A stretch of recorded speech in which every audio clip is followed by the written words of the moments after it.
Many gardeners never realize these risks until it's too late. Backyard gardening might feel like the most innocent hobby in the world, but did you know some common practices could actually land you with hefty fines or even legal trouble in the U.S.? From water use to invasive species, certain habits that seem harmless can carry penalties, restrictions, or outright bans. Whether it's planting the wrong variety, using the wrong treatment, or setting up something that breaks local codes. Here are 20 garden practices that are surprisingly against U.S. law and how you can successfully avoid them. Starting with a super common mistake. Using unregistered seeds. It's easy to forget that seeds are more than little packets of life. They're also regulated. In the U.S., the Federal Seed Act makes sure seeds sold across state lines are labeled correctly and meet standards for purity and germination. States add their own rules too. Selling untested or mislabeled seeds, even casually, can technically break the law. This doesn't mean you'll get in trouble for swapping heirloom tomato seeds with a friend. Those exchanges are usually fine. But if you start selling packets at scale, unregistered or misbranded seeds could land you in hot water. The safe route is to stick with reputable seed companies, or if you want to sell, learn your state's requirements for small-scale sellers. Operating a farmer's market stand from home. Selling fresh produce from your front yard sounds like the most natural thing in the world. Fruits and vegetables straight from the garden to the community. The catch is, most residential areas in the U.S. aren't zoned for retail activity. That means a homegrown farmer's market stand could technically be against local rules. Towns set these restrictions to manage traffic, parking, and the kind of activity allowed in a neighborhood. In practice, neighbors sometimes don't mind, but a single complaint can bring city officials knocking. If you love the idea of sharing what you grow, there are safe alternatives. Many communities run official farmers markets where small growers are welcome to set up a booth. Some towns even have cottage food laws that allow limited sales directly from home, provided you meet labeling or safety requirements. Before putting up that roadside sign, check with your city's planning office or local market organizers. Importing or trading endangered plants. Some plants are so rare or vulnerable that trading them without permission is more than a bad idea. It's a federal offense. The Lacey Act makes it illegal to import, export, or sell endangered plants, as well as plants taken illegally under state or foreign laws. Think orchids collected from the wild or protected succulents poached from deserts. On the surface, they might look like harmless collector's items, but trafficking them puts species survival at risk. Buying or trading without knowing the source can unintentionally support this black market.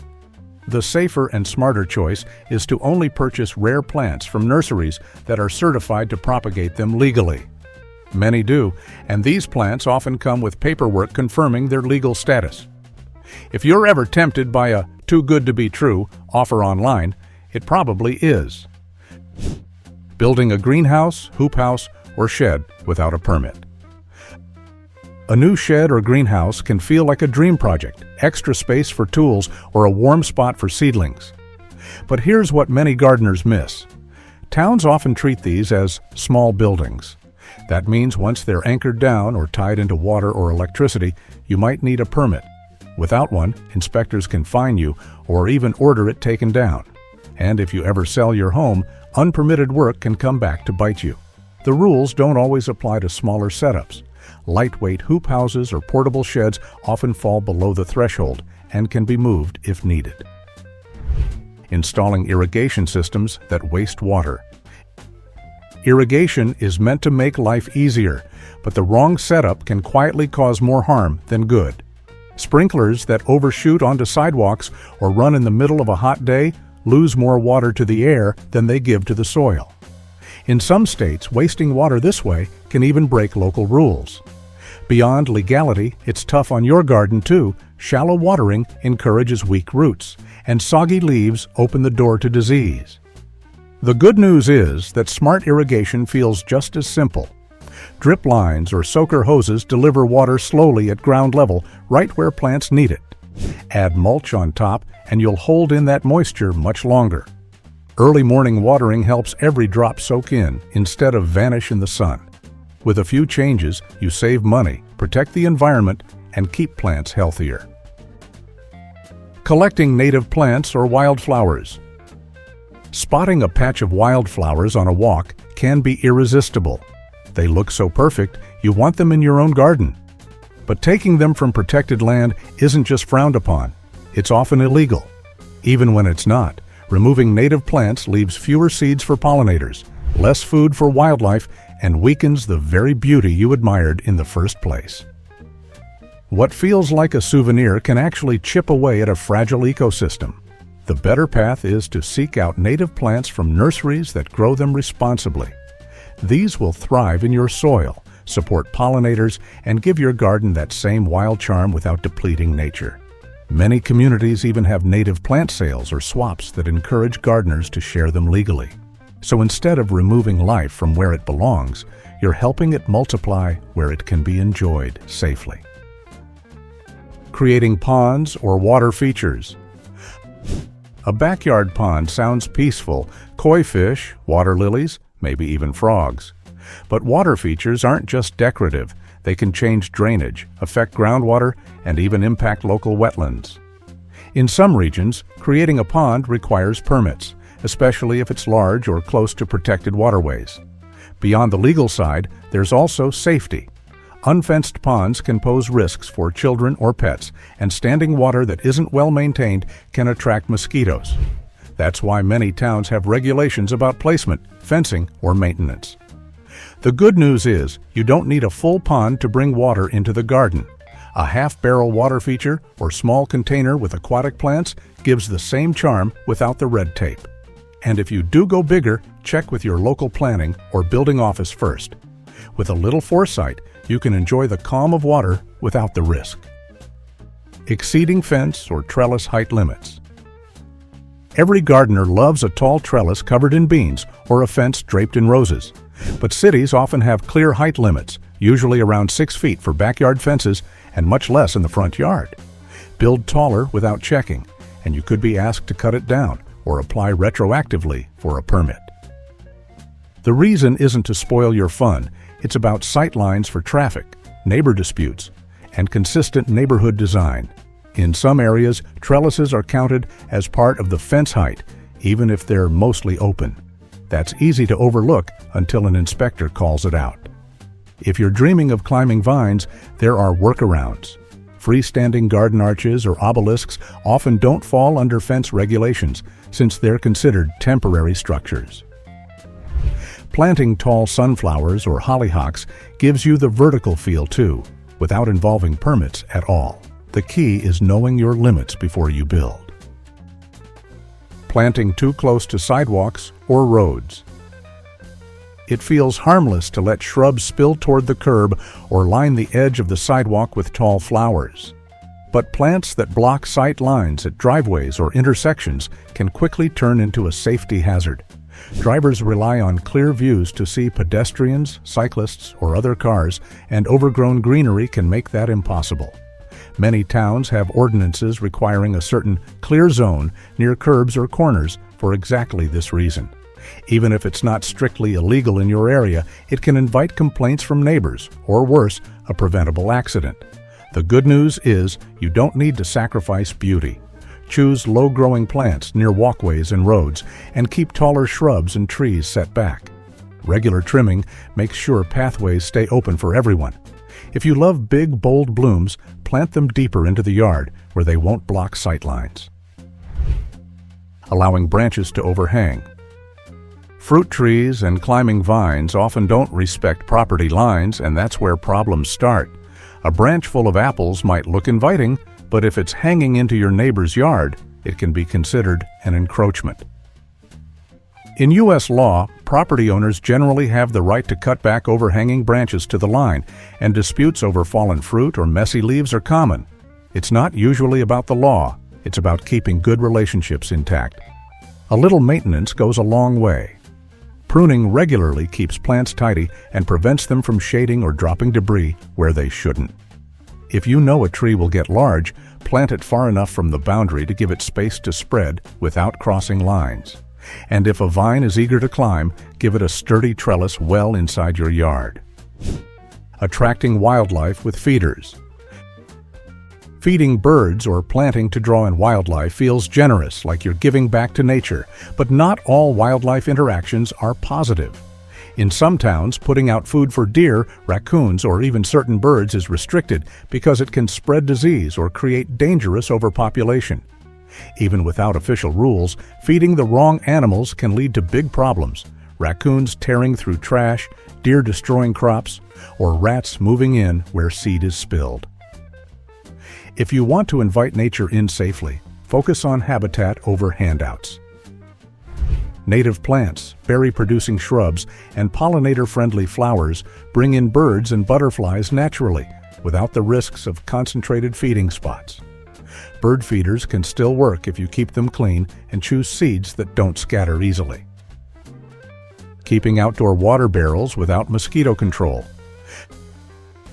Collecting rainwater feels smart and eco-friendly, but standing water has a hidden downside: mosquitoes. In warm months, even a small barrel can become a breeding ground in just a week.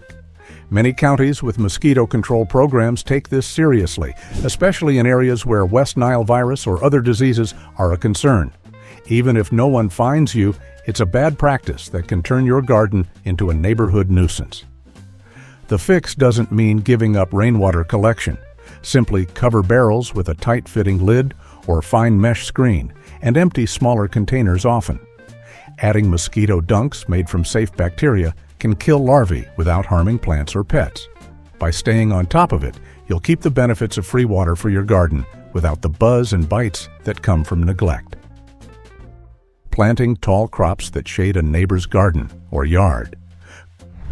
Corn, sunflowers, and trellised beans are summer favorites, but when planted right on the property line, they can cast long shadows that frustrate your neighbor. While there aren't many laws about this, shading someone else's garden can stir up disputes just as quickly as overhanging branches. Sunlight is precious in small yards, and a wall of tall plants can block it entirely. The easiest way to avoid conflict is by thinking ahead. Place towering crops on the north side of your garden so they don't steal sun from other yards or from your own smaller plants. Mix heights thoughtfully so climbers and tall crops don't dominate every corner. If your neighbor's garden is close to the line, a quick chat before planting can also prevent misunderstandings. Composting in a way that attracts pests. A compost heap is one of the best gifts you can give your garden: nutrient-rich soil made from kitchen scraps and garden waste. But if compost is managed poorly, it can turn from a benefit into a problem. Piles that stay too wet, or that include food like meat and dairy, quickly attract rats, raccoons, and flies. Some towns even have rules against open compost that create strong odors or health hazards. None of this means you should skip composting. It just means setting it up right. Keep a good balance of greens and browns. Turn the pile regularly and make sure it stays covered to discourage pests. Compost bins with lids or tumblers are great options in urban or suburban areas where neighbors are close by. With just a little care, you turn waste into rich soil without the headaches. Crossing the overgrowth limit. Letting the grass grow long may feel natural and even beneficial, but most U.S. towns draw the line somewhere. Many ordinances classify grass or weeds above a set height, often 8 or 12 inches, as a public nuisance. Leave it too long and you might face a notice or fine. Beyond legality, an overgrown yard brings its own challenges. It can hide pests, make ticks harder to avoid, and quickly slip from wildflower meadow into tangled mess. That doesn't mean your garden has to look manicured. The trick is to be intentional. If you want a wilder look, mow pathways or edges so it appears cared for, even if the center is taller. Planting native grasses or wildflowers in defined beds can also give the feel of a natural habitat while still meeting codes. Growing high-allergen or banned nuisance plants. Certain plants cause more harm than beauty when left to spread.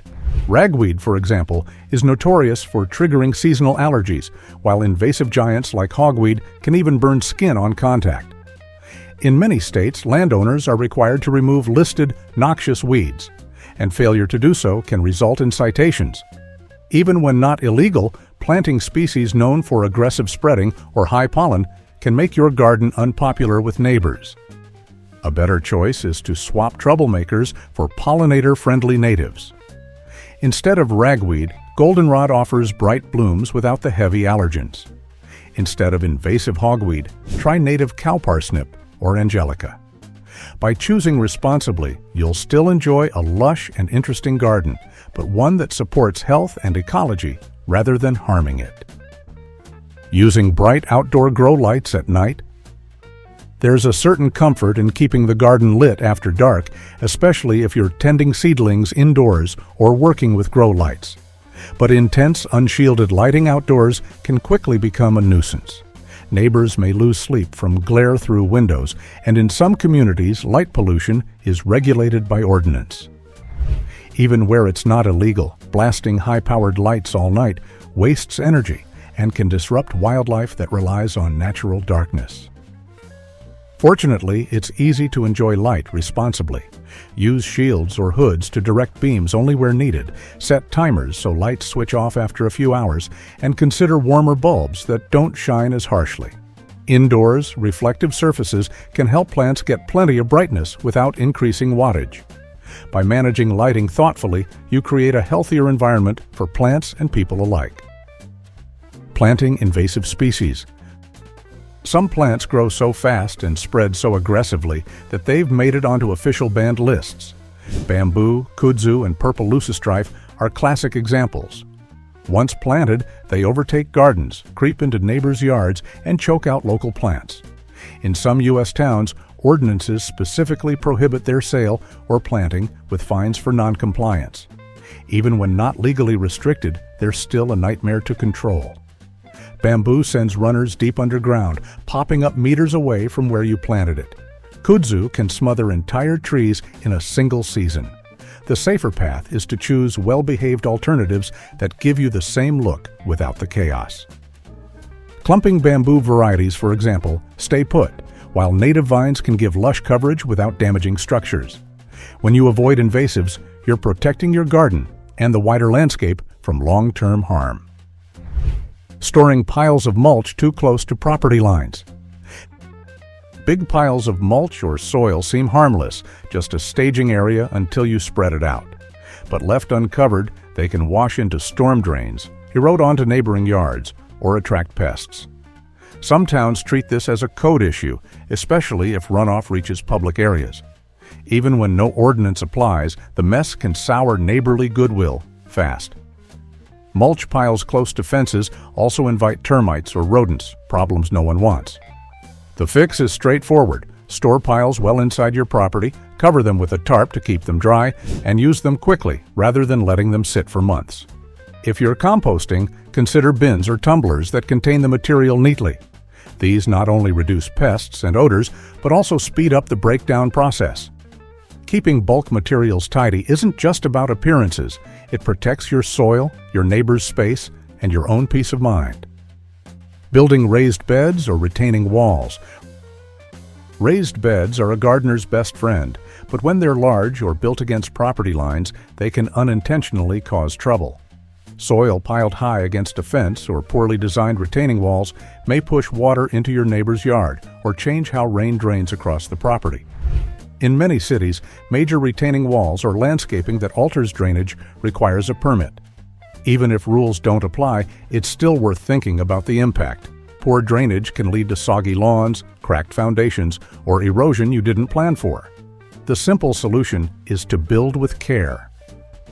Use sturdy edging, keep soil levels sensible, and slope the surface slightly so water flows into your own garden beds rather than away from them.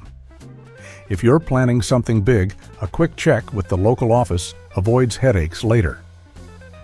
Which of these rules were you not aware of? Let us know in the comments below. If you learned something new today, make sure to give this channel a subscribe. See you in the next one.